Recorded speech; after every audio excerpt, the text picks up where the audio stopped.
We're so honored to welcome back Al Gore to the show, the former Vice President of the United States, and the Nobel Peace Prize laureate, and the best-selling author, all in one person. His new book is Our Choice. There you see it. It's a plan to solve the climate crisis, and it is brilliantly put together. 3 years since An Inconvenient Truth. You've done well, an Oscar and all this. What do you make of all this happening to you? Well, it's not about me. It's about this crisis that we've got to come to grips with. And the good news is, Larry, all over the world, people are beginning to come to grips with it. But are you surprised at what's happened to you, though? Yes, I never would have thought either one of those things would have happened.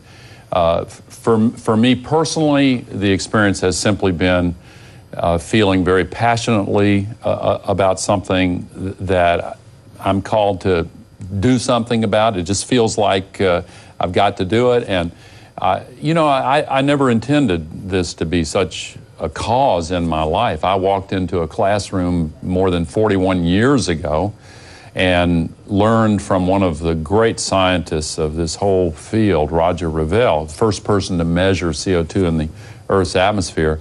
And I just assumed that this would have been addressed and solved long since. But as time wore on, it wasn't being, so I decided to get involved, and it has just led to a greater and greater involvement. You met with Barack Obama last December to talk about climate change. Has he lived up to that commitment?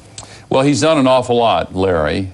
Within a month of taking office, he passed this large stimulus, a large percentage of which was committed to a green stimulus. We are now starting to build this super grid around the country that'll make it possible to bring solar energy from the southwestern deserts and wind energy from the mountain corridor. His EPA has now enacted a regulation that requires reductions of CO2. All large emitters are going to have to give public notice and accounting of their global warming pollution emissions, and he's made lots of changes to policy that move us in the right direction.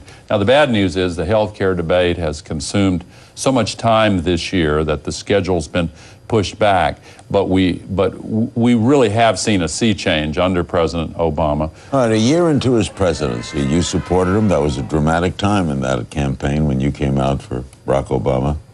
How's he doing? The experts are calling it mixed.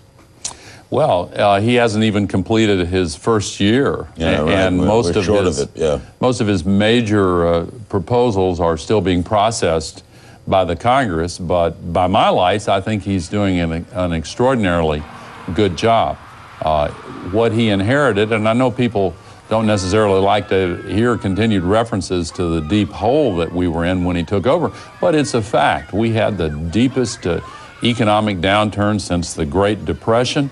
Really, our whole economic system was teetering on the brink.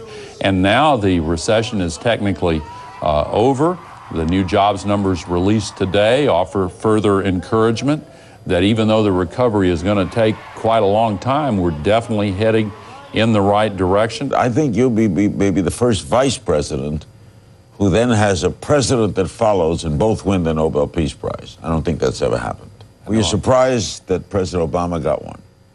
Well, I think it was well-deserved. I don't think anybody was expecting it simply because it hadn't been speculated on prior to that, but I think it was well-deserved.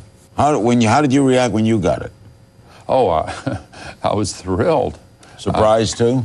Yes, I was. There had been some speculation prior to when they awarded it to me, and so it wasn't a complete and total surprise, but I really didn't think it was going to happen.